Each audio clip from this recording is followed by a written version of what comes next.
Cricket, one of the world's greatest pastimes. It's considered to be the world's second most popular sport, following only soccer. There are said to be 2.5 billion people worldwide following this fantastic sport. Cricket is also a sport for everybody, full of history amongst both men and women. The first ever Cricket World Cup was played by women, preceding all men's Cricket World Cups by 2 years. In cricket, the possibilities for competition, heroics, and fun are truly limitless.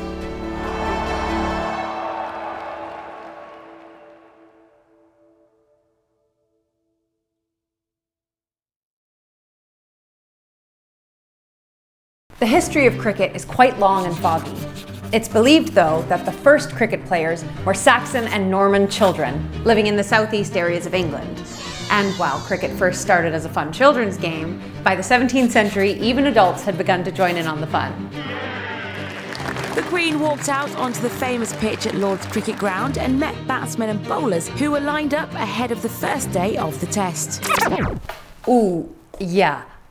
I'm not sure I have the authority for this, but luckily I know someone who does.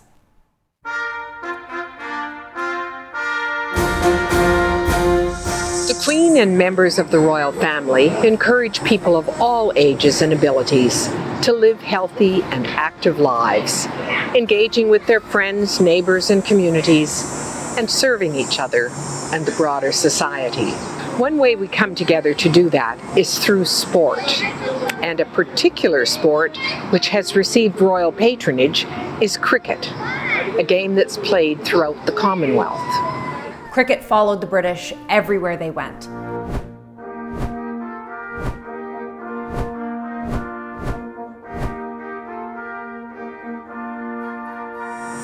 Soldiers and sailors in service to the Crown likely brought cricket to Canada in the mid-1700s, and the game has been played by successive generations ever since. To this day, Her Majesty is Commander-in-Chief of the Canadian Forces, and the Queen and most members of the Canadian royal family hold honorary rank in various branches and regiments. Her Majesty is actually the patron of the Royal Household Cricket Club at Windsor Castle, and the late Prince Philip served as club president for nearly 70 years. The Prince was also twice president of what he called the most English of institutions, the Marylebone Cricket Club at Lord's. The values at the heart of cricket, fair play, team spirit, courtesy towards opposition players, and respect for the umpires, are also important in building and living in a harmonious society. In 1844, pre-Confederation Canadian-British cricket players were honored to be part of one of the first ever international sporting events. This famous match was played against the USA. The winner of this historic match between nations won $1,000, and it's also said that an estimated $100,000 was bet on the match by those in attendance. That's equal to $2 million in the modern day. As you can tell, cricket was a huge part of life in the early days of Canada. Okay, again, you're lucky I have so many knowledgeable friends. Let's bowl it over to Adrian Harewood on location in Canada's capital, Ottawa. Well, thank you. I'm here now on the beautiful grounds, the famous grounds of Rideau Hall. Now, way back in 1865, Governor General Lord Monck set aside 10 acres specifically for cricket. Then in 1893, this structure that you can see right behind me, the Rideau Hall Cricket Pavilion, was built. And ever since, it has been, well, the home of the Ottawa Cricket Club. Well, joining me now is someone who knows this place very, very well. He spent lots of time here. He is, of course, Charlie Brady, the president of the Rideau Hall Cricket Association. And Charlie, it's great to see you. Thanks so much for joining us. Hey, Adrian, it's great to have you here today too. And Charlie, you're going to lead us on a bit of a tour of the premises. I'd love to take you on a tour. Looking forward to it.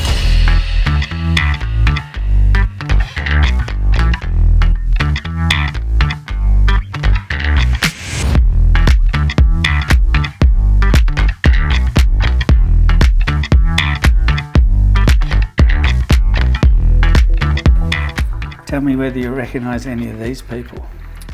Well, that looks like Garfield Silvers It from is. Barbados. That's who it is. One of the greatest all-rounders in the history of the game. The Rideau Hall cricket grounds are essential for the history of cricket in Ottawa.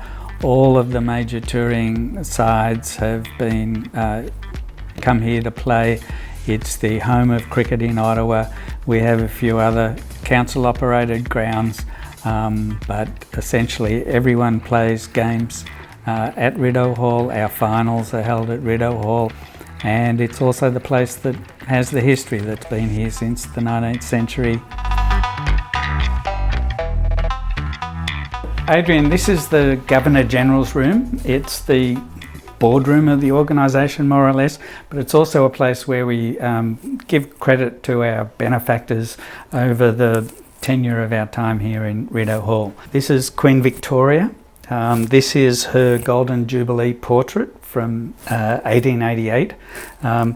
I believe that this survives in the hands of the Ottawa Cricket Club from before the pavilion fire that burnt down the first pavilion. So after the original pavilion burnt down in 1892, around Christmas time, the Ottawa Cricket Club sought permission from the then Governor-General, Lord Stanley, to build a replacement. We have letters from the archives that show Lord Stanley himself advised the club not to build it in the location that they had proposed, but to move it further south so that the pavilion wasn't directly behind the bowler's arm. So Lord Stanley took a lot of interest in the construction of this pavilion right at the end of his term as Governor-General. And Lord Stanley was interested in another sport, I understand.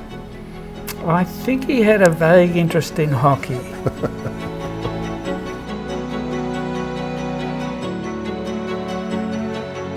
The Canadian Encyclopedia says that it's believed in 1867, when Confederation occurred, cricket was declared Canada's first ever national sport by the country's first ever Prime Minister, Sir John A. Macdonald. Unfortunately, the sport, well, it went into decline after that. It did. It did. Huh. I wonder what happened. I don't know. Find out.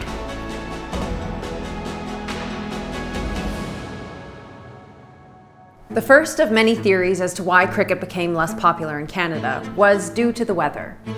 Because the ground is frozen for longer periods of time, it was harder to maintain the fields and pitches. This, unfortunately, meant that cricket was only playable for a few months each year.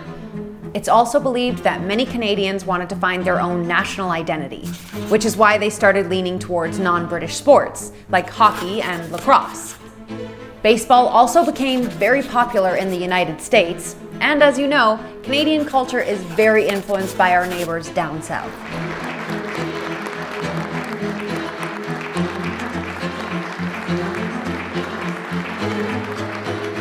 Earlier this year, Prince Charles and Camilla stayed at Rideau Hall during their royal tour. This is the royal family's home in Ottawa, so anytime that there's a royal tour, the members of the royal family will stay at Rideau Hall. Her Majesty's also head of the Commonwealth, and it's fitting that this year's Commonwealth Games in Birmingham should feature women's cricket with full 2020 international status.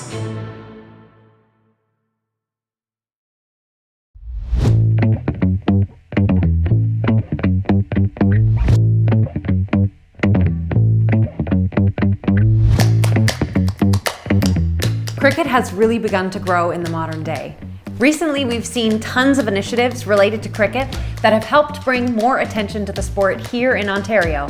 That in the schools, a lot of kids who never had cricket in their way of life are now playing cricket, and it's fast becoming a sport that lots of different Torontonians are involved in. We're having people that have played for their whole lives and in generations before, other people who've never played, and they're coming together in Toronto, and we're trying to do a better job of making sure there are more facilities for people to play. But this again couldn't happen without everyone's cooperation, the OSCA.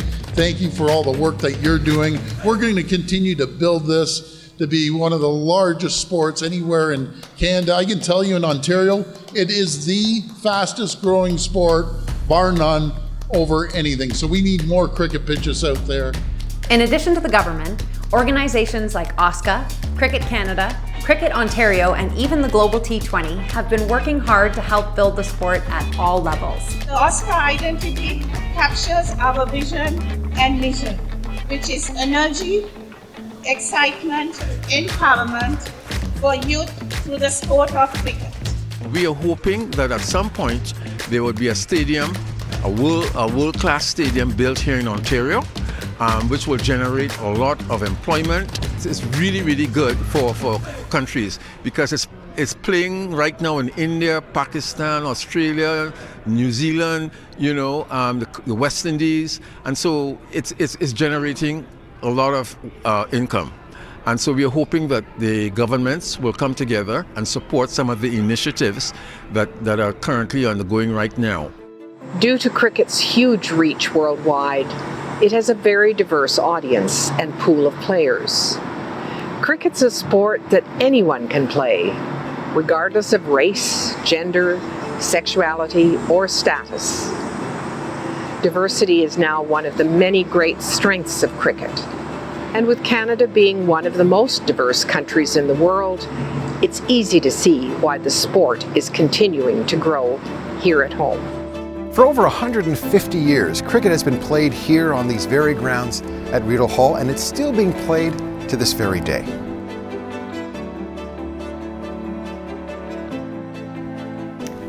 Okay, well, I think that just about covers it.